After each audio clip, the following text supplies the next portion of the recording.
Eskerrik asko Donostia 2016-ri tokia utzi digulako goizekoa eta orain arratzaldeko lagin hauek aurkezteko. Eskerrik asko instituziotatik etorri zareten hori, gizarte eragilei eta oro har jendarte guztiari. Bai? Euskaldundu gaitezen dinogu korrika honetan. 19. korrika hau euskalduntzaren korrika izan behar du.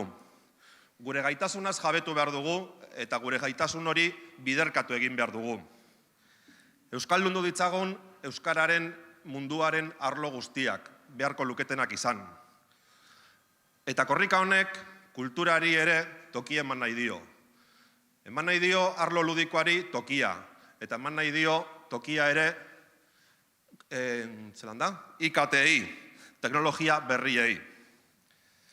Zergaitik, IKT, teknologia berriek korrika 19-aren mesua zabaltzeko ere balio dutelako. Eta jendartaren gana hurbiltzen laguntzen gaituztelako.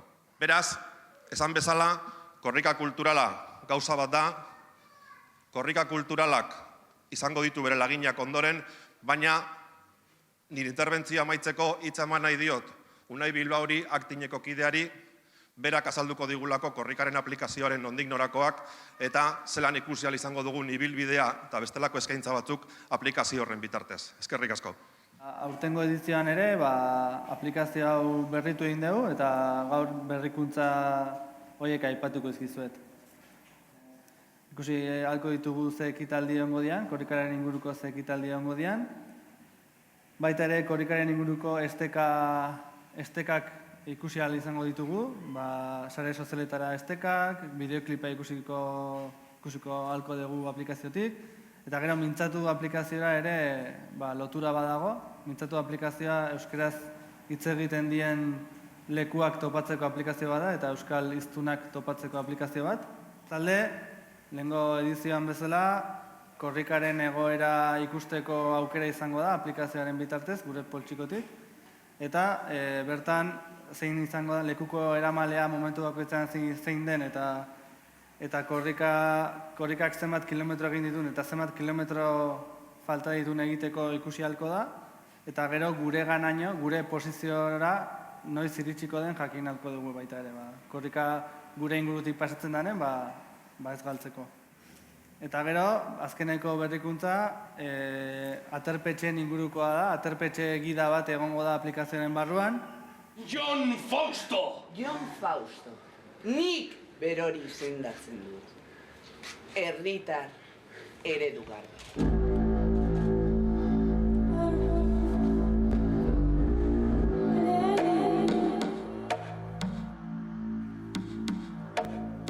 Oiala jeitzi baina emanaldia ez da bukatzen. Etxe bakoitzean eguneroko komedia, tragedia gertatzen den bitartean. Ez da egongo bakerik gure barnean.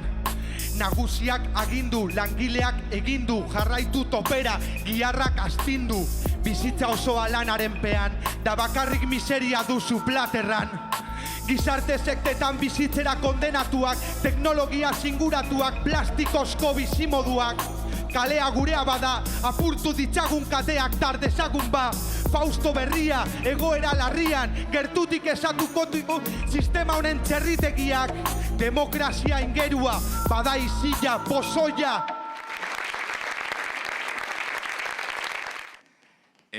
Bertsolaritzan sekretuak deitzen den ikuskizun hau nundik datorren ulertzeko azaldukutzuet pixkat nun hasi zen kontu hau.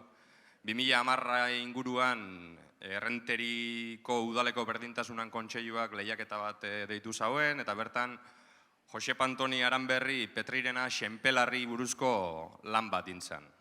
Gipuzkuko bertsozale elkartea, Nerea Elustondo eta nigana etorri zen, pixkat, Euskal Herrira historia hori edo emakume bertsolarien historia zabaltzeik egongo gotezan ikuskizun baten.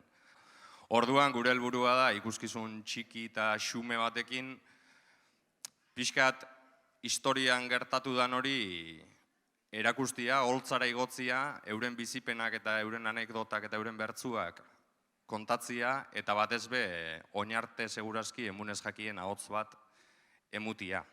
Eta kuriosua da, baina bilintxek eta ingurukoek asko ezagutzen eguien, baina gaur egunera ez da Hondarribiko Josepan bertso bakar bat gorde. Eta bueno, horrek ilustratzen dau pixkat gertatu dena, eta horregatik ahotsa emuteko gogo hau. Eskerrik asko eta gonbidatuta zauze ikuskizunera. Korrikak zeharkatzen du Euskal Herria. Eta korrikak egiten du hori egurrezko lekuko bat ezuzesku pasatzen. Horrela banatzen da euskara eta kolorea Euskal Herrian zehar eta munduan. Eta Albaolan gaur egun beste lekuko bat sortzen ari da. Egurrezkoa ere, baina erraldoia. Albaolan, orain dela 500 urte bezala, egurrezko baleontzi bat ari dira eraikitzen. Itsasoak zeharkatuz, geure berri, euskararen berri, eta kolorez munduan zehar zabalduko duena.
Duen indar guztia errotzen da herrigintzan eta babesa eskaini nahian gabiltza bertsolaritzan Anek eta nik hori azkena, izaterik ez dugu nahi, baina ez da izango ta beraz, gu egon gaitezke lasai, gu egon gaitezke lasai.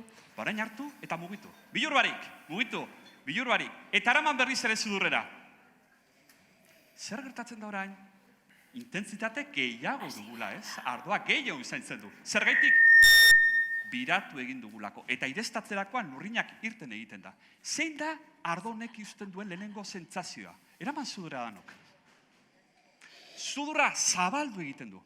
Badirudi katarroa dugunean eta bizpapuruza sartzen dugunean, bai? Bai, barre egiten duzue, bai, baina sentsazio hori da. Eta bakizu zer dan hori? Hori da oso arraz. Freskotasuna.